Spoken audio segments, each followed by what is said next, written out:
एक गरीब किसान की सीख। किसी गांव में मोहन नाम का एक किसान रहता था।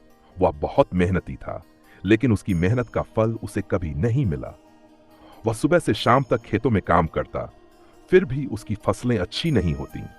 अगर कभी अच्छी फसल हो भी जाती तो किसी न किसी कारणवश वह नुकसान में चला जाता। घर की हालत ऐसी थी कि खाने के लिए अनाज तक ठीक से नहीं जुट पाता था। उसकी पत्नी और बच्चे अक्सर भूखे सो जाते थे। मोहन को यह समझ नहीं आ रहा था कि इतनी मेहनत करने के बावजूद भी उसकी गरीबी दूर क्यों नहीं हो रही। वह कई ज्योतिषियों और विद्वानों के पास गया, लेकिन कोई संतोषजनक उत्तर नहीं मिला। कुछ लोग कहते कि उसका भाग्य खराब है, तो कुछ उसे सलाह देते कि वह कोई विशेष पूजा पाठ करे। मोहन ने कई तरह के उपाय किए, लेकिन कुछ भी फायदा नहीं हुआ।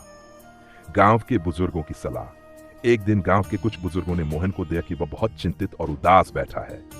उनमें से एक बुजुर्ग ने पूछा, बेटा, क्या बात है? तुम इतने परेशान क्यों हो? मोहन ने अपनी पूरी व्यथा सुना दी। उसने बताया कि वह बहुत मेहनत करता है, फिर भी उसकी गरीबी दूर नहीं हो रही। बुजुर्गों ने उसकी बात ध्यान से सुनी और फिर कहा, बेटा, संत जी के पास जाओ। वे हर समस्या का हल जानते हैं। वे तुम्हें सही मार्गदर्शन देंगे। मोहन को यह बात सही लगी। उसने सोचा कि जब सब उपाय करके देख ही लिया है, तो संत जी से भी मिलकर देखता हूं।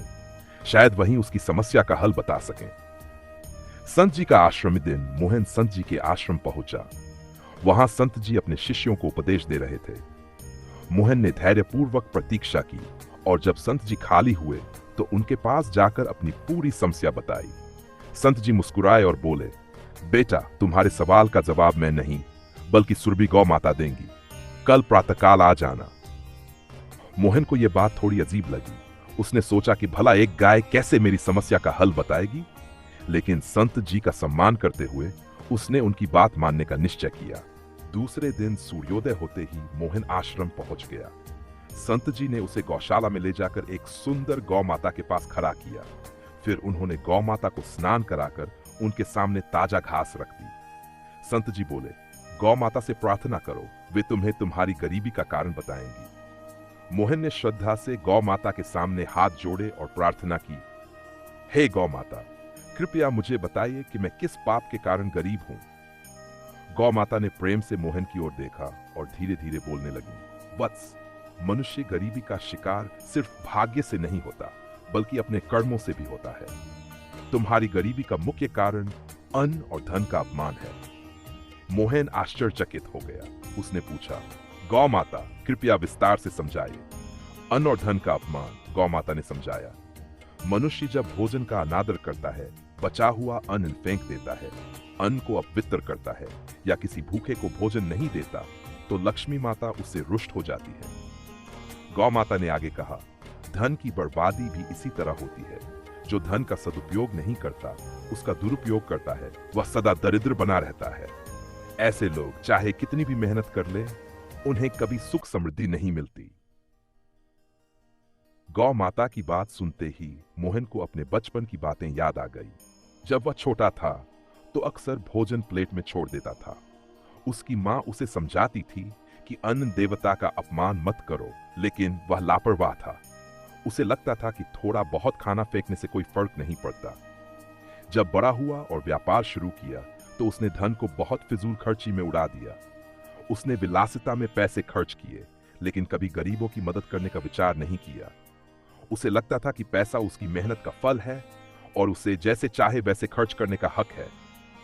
अब उसे समझ आया कि उसकी गरीबी का असली कारण यही था, अन्न और धन का अपमान। मोहन ने हाथ जोड़कर गौ माता से क्षमा मांगी। गौ माता, मैंने अज्ञानता में यह भूल की। अब मैं सच्चे मन से अन्न और धन का सम्मान करूंगा। वंश, गौ माता ने आशीर्वाद दिया।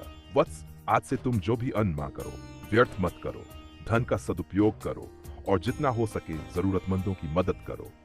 धीरे धीरे लक्ष्मी माता स्वयं तुम्हारे घर में वास करेंगी।